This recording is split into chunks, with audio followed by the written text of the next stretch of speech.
and today I'm giving you 9 common medications and drugs that can cause kidney damage. Are you at risk? Do you ever take medicines for pain, fever, for infection? So medications are good in many ways, definitely. They help us to treat pain, to treat fever. They help us with infections. They help us to treat cancer. They're helpful in many ways. I prescribe medications. However, there are definitely medications that can lead to serious kidney damage and even the need for dialysis.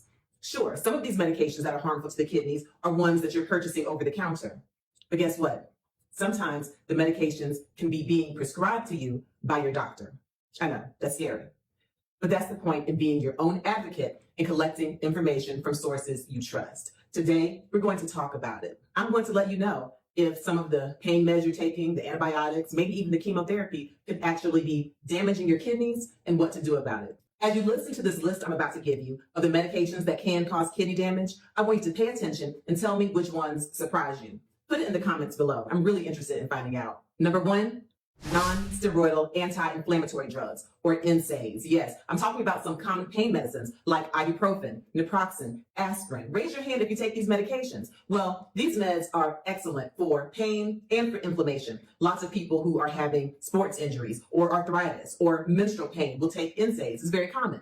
But what you may not know is that NSAIDs, in some cases, can actually cause kidney failure. And I've actually dialyzed patients as a kidney doctor because of NSAID nephropathy. In other words, patients who normally would not have had kidney failure have ended up on my dialysis machine just because they've taken too much ibuprofen. It's true. Now, I do want to say, I'm not demonizing NSAIDs. There are some people with very healthy kidneys who are very hydrated who can take NSAIDs as prescribed and be fine. However, if you are vulnerable or if you already have CKD, chronic kidney disease, then NSAIDs may not be for you, or certainly you may need to be careful with the dosage. So let's talk about it. The way that NSAIDs work, yes, they're anti-inflammatory, they help with pain, but they also can decrease the blood flow to your kidneys. And in doing that, they can decrease how your kidneys filter out excess toxins and excess waste. So what this can do is lead to an acute kidney injury or even a chronic kidney disease. It can cause you to have an increased serum creatinine, a decreased eGFR, or estimated glomerular filtration rate, and in some cases, it can even cause a chronic interstitial nephritis. NSAIDs can even cause an issue with the way that you get rid of excess fluid. It can lead to edema.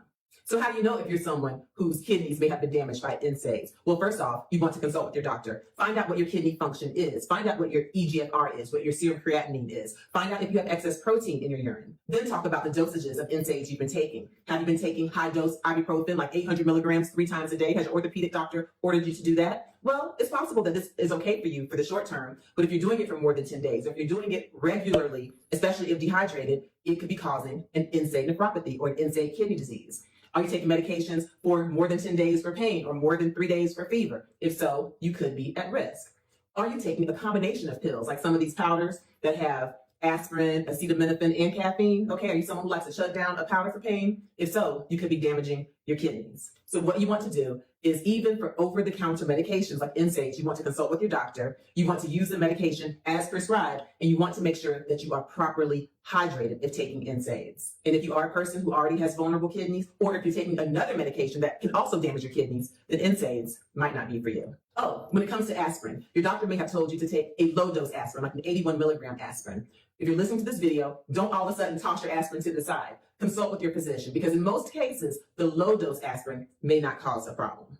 But if you're taking a high dose, or if you already have very vulnerable kidneys, then again, they might not be for you. 2, antibiotics. Now, I'm sure we've all taken antibiotics to help us with infections, right? If you've had a strep throat, or if you've had an infected wound of some sort, if you've had pneumonia, you've probably taken antibiotics. However, there are certain antibiotics and certain antibiotic doses which can cause harm to the kidneys. Specifically, there are certain antibiotics like gentamicin or vancomycin, or even certain antifungals that can cause kidney damage, especially when they're given IV and in the hospital, and if you already have compromised kidneys. How do you know? You have to be your own advocate or be your loved one's advocate. If you find out that you're being prescribed an antibiotic and you know that you have kidney disease, or if you're just concerned that you could be vulnerable, ask your doctor, can this antibiotic harm my kidney? And if the answer is yes, you want to find out alternatives or what you can do to prevent the damage. For some of the IV antibiotics given in the hospital, for example, like the vancomycin or maybe the gentamicin, there are teams that will go through and dose the medications in ways that are safe for the kidney, and they'll monitor the levels. But you want to make sure you ask these questions and be your own advocate. And then there are even antibiotics that can be given as an outpatient that can be harmful to the kidneys. One Bactrim, and you know that's a common one. It's actually an excellent medication for preventing a lot of infections and being taken prophylactically and certainly for treating infections.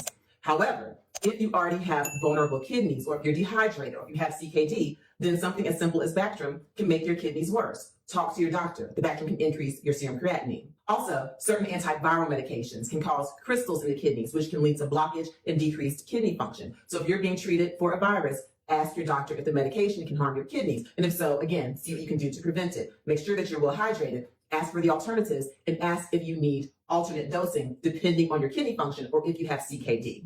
Oh, and yes, there are certain HIV medications that can cause kidney damage as well. Number 3, now this one might get you. ACE inhibitors, medications like lisinopril, enalapril, benazepril. Yes, these medications can cause kidney damage. Let me know in the comments if you've ever been prescribed an ACE inhibitor or if you're taking it. Now listen, again, I'm not demonizing ACE inhibitors. These are actually excellent medications for certain people. ACE inhibitors like the lisinopril can be good for your heart health and even in early stages of kidney disease, especially diabetic nephropathy. Medications like the lisinopril, the benazepril, these medications can help to decrease the protein in your urine, which actually can be helpful for your kidney health. That's in the beginning, early stages of nephropathy. However, as the kidney disease progresses, or if you have certain blockages in your kidney arteries or your kidney vasculature, or if you're dehydrated, if you have a low blood volume, these ACE inhibitors can actually lead to kidney damage and kidney failure. It's true. So what do you do? If you're being prescribed an ACE inhibitor like the lisinopril, ask your doctor, okay, will this be helpful to my kidneys? In other words, is it an early stage? Do I have early diabetic nephropathy? And then say, will this be harmful? And here's one of the things you can do. Request that your doctor, if they're giving you lisinopril, request that they check your kidney function before giving you the ACE inhibitor and then 2 weeks after. If you have a marked or a significant decrease in your kidney function, then the ACE inhibitor might not be for you. And I would request that your doctor see if you have some type of a blockage in your kidney arteries. Do you have some type of a renal artery stenosis? That's very important. Also, if you already have advanced kidney disease like CKD3, CKD4, have that conversation. And actually, if you're not already seeing a kidney doctor, ask that your primary doctor refer you to a nephrologist like me, because we are able to go in and really have some great insight on which medications are helpful and which ones are harmful. Other things that the ACE inhibitors can do is that they can have a side effect of giving you a high potassium in your blood or hyperkalemia. And having high potassium can lead to serious heart problems like abnormal heart rhythms. It can even cause your heart to stop if you have super high potassium. And yes, all of these things can be side effects of ACE inhibitors. So again, ACE inhibitors can be wonderful blood pressure medicines. They can be heart protective, even kidney protective early on, but they can also cause your kidneys to have a perceived low blood volume. And for certain patients, they can lead to kidney damage. 4, diuretics. Now this is a big one. Water pills. Have any of you taken water pills? Yes. Water pills can be very helpful if you're someone who's got a lot of bloating or edema, or if you have heart failure, or even if you have lung disease where you have excess fluid in your lungs, then these diuretics like furosemide or Lasix, hydrochlorothiazide, spironolactone even, these can be really helpful in getting rid of the excess fluid in your body. However, in some cases, these diuretics can lead to dehydration, which can lead to kidney damage or something called pre-renal azotemia. These diuretics can also possibly lead to more long-term kidney damage, even leading you to needing dialysis, especially if you're taking high-dose IV diuretics, and if you're taking them for a prolonged period of time where you've been dehydrated for a prolonged period of time.